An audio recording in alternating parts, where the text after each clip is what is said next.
Chicos, vamos a continuar entonces. Ahora vamos a tratar sobre dermatitis atópica, que también ha venido, digamos, como que para diferenciarlo de otra patología, puntualmente de escabiosis. Vamos a verlo ahora definitivamente.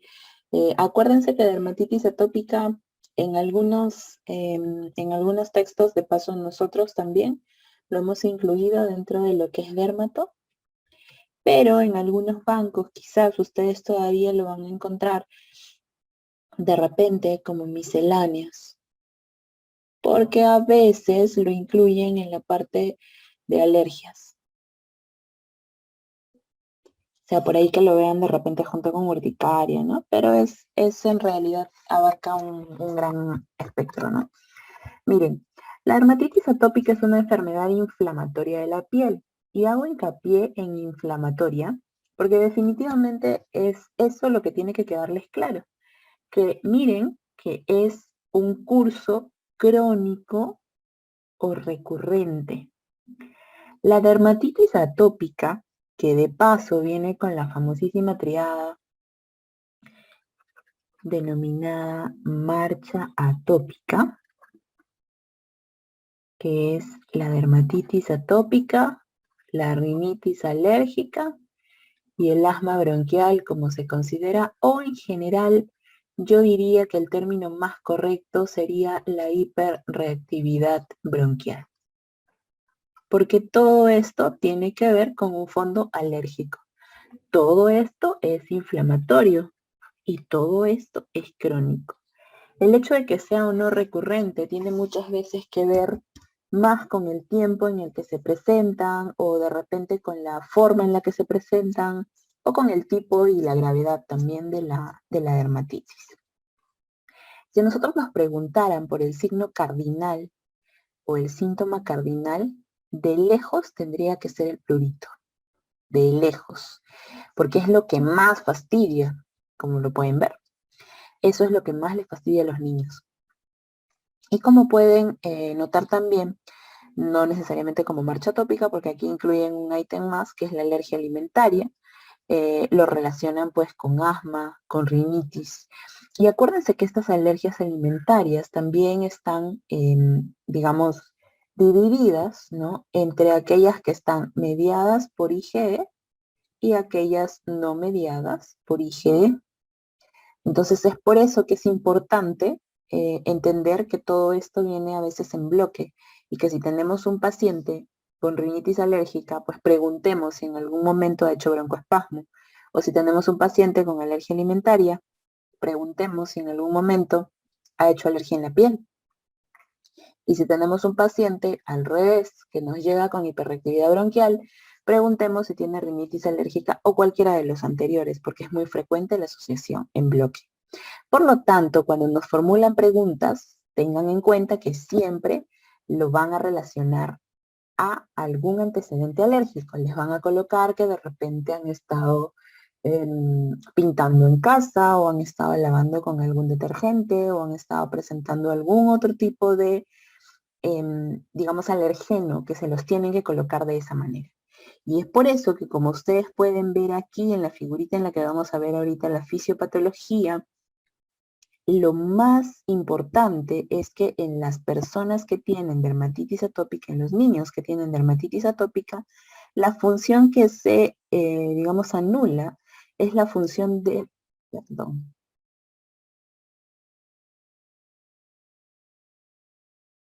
A ver, lo siento, lo voy a volver a proyectar.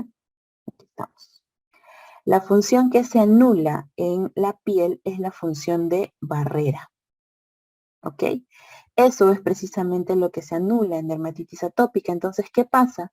Hay un alergeno que al ver disrupcionada, perdón, la barrera de la piel, entonces pues le queda el camino perfecto para ingresar, ¿sí?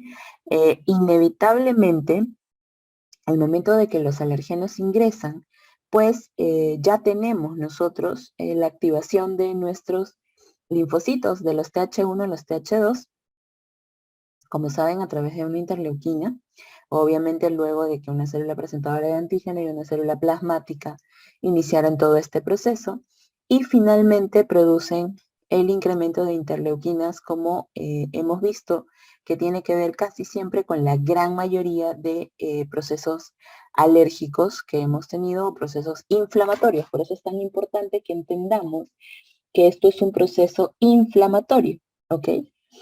Miren cómo es un poco distinto cuando ingresa algo infeccioso, porque ¿qué pasa? El alergeno que ingresó, que irrupciona en la barrera de la piel, permite que esto que esta barrera que está, digamos, rota o que está mal o que está inflamada y que por eso permite que pasen, hace también que pasen el estafilococo aureus o cualquier germen en general, y miren cómo se adhiere a las paredes de la piel. Entonces, eso también hace que evidentemente generemos más factores inflamatorios y el proceso infeccioso, perdón, el proceso inflamatorio se sobreinfecta. Sea, ocurre un extra a lo que ya inflamatoriamente nosotros estamos viendo, y por eso es que a veces vemos el impétigo tan marcado, ¿no? Tan cargado de ya costras mielicéricas que nosotros decimos, ok, esto no es solo una dermatitis, está agregado también aquí un proceso infeccioso. De la misma manera, el ácaro del polvo aprovecha toda esta disrupción de la barrera y también ingresa y genera más y más factores inflamatorios. Es por eso que es importante que nosotros entendamos que hay un poco aquí como dos corrientes, ¿no? Una dermatitis que es puramente pruriginosa y que va a ser localizada, y una dermatitis persistente que casi siempre es malar. A esto se le llama localización preferente, ¿ok? Como pueden ver, miren, aquí por ejemplo, incluso nosotros no podríamos decir, yo no me atrevería a decir que es puramente inflamatorio, porque ya veo algunas zonas aquí que quizás estén con costras mielicéricas y quizás necesiten algún tipo de cobertura antibiótica también, ¿no? Entonces, es importante que nosotros tengamos en cuenta que las dermatitis se pueden infectar, ¿ok? Entonces, eso obviamente cuando se hace persistente. Por eso acá tenemos dos tipos. Es importante también que nosotros tengamos en cuenta que una dermatitis que ya va a durar más de 6 semanas es aquella a la que le diremos totalmente dermatitis crónica. Evidentemente va a tener consecuencias porque al estar disrupcionada la barrera de la piel, vamos a tener la disminución total ya de la barrera de la piel, o sea, de su función de barrera, ¿correcto? Además, vamos a ver disminuidas también la producción de ceramidas. Y por supuesto, esto va a empeorar cada vez que nos expongamos al sol, ¿ok? Entonces ya prácticamente no deberíamos exponernos al sol y hay una dermatitis que no va a permitir que nos coloquemos ningún protector ni bloqueador solar. Es por eso que a veces la indicación es tan cruda como que no lo expongan al sol, ¿ok?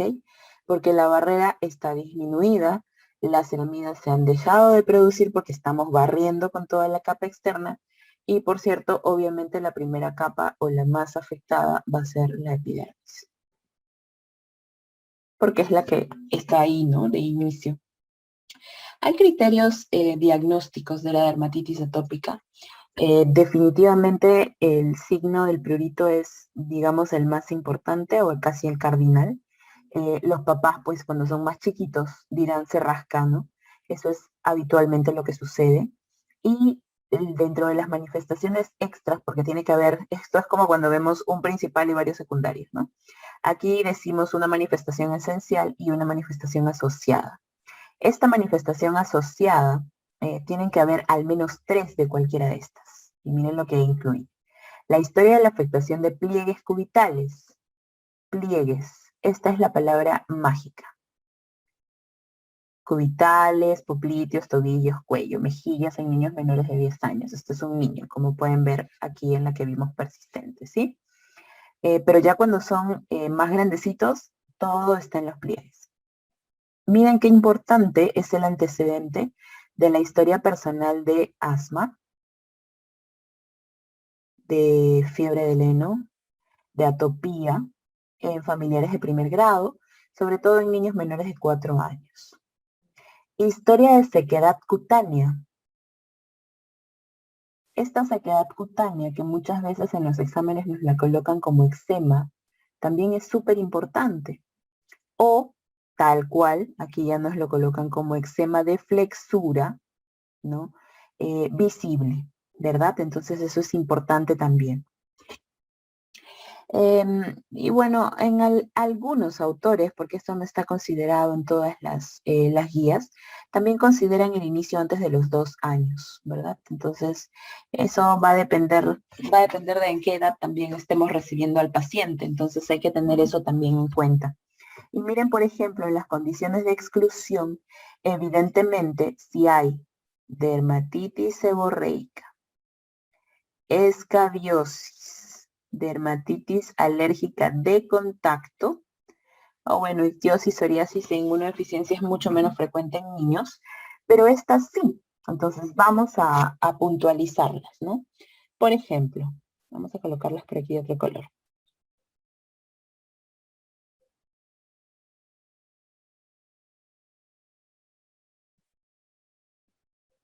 Miren, por ejemplo, si yo digo dermatitis seborreica, lo más importante en dermatitis seborreica definitivamente va a ser la localización.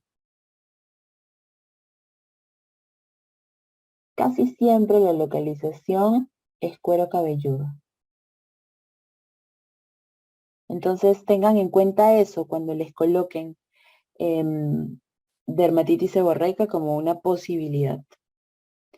Otra cosa importante que siempre nos colocan en los exámenes es la escabiosis. Y la escabiosis va a tener su diferenciación en que siempre van a tener el antecedente del contacto con mamá o con cualquier familiar en casa que presente las mismas lesiones. Eso es lo que ustedes tienen que buscar en la pregunta, porque lo colocan. Y por ejemplo, la dermatitis alérgica de contacto, que sinceramente no lo he visto en una gran cantidad de preguntas, habré encontrado 2 o 3 con suerte. Sí, lo que deben puntualizar cuando hablan de dermatitis alérgica de contacto es que hayan usado una prenda o que hayan estado cerca de algún parque para pensar en que hubo contacto con alguna planta. Igual aquí es contacto. ¿Ok? Entonces eso también es importante porque nos va a permitir diferenciar de la dermatitis atópica. Porque la dermatitis atópica realmente tiene que ver más con un tema inflamatorio, como lo están leyendo, y además con historias de que ya han tenido algún otro proceso de esta marcha atópica, llamémoslo así para que lo recordemos mejor, o que tienen estigmas, digámoslo de esa manera también, como la resequedad cutánea, como el eczema, o como la localización tan exquisita en este caso, que es pues sobre los pliegues, ¿no? Que eso también es importante porque a veces también está en escabiosis, pero recuerden que en escabiosis tiene que haber un contacto con mamá, o nos dicen la mamá tiene síntomas similares, o el familiar que duerme con el niño tiene lesiones similares. Eso es un dato importante que tienen que colocárnoslos en la pregunta. ¿Correcto? Muy bien.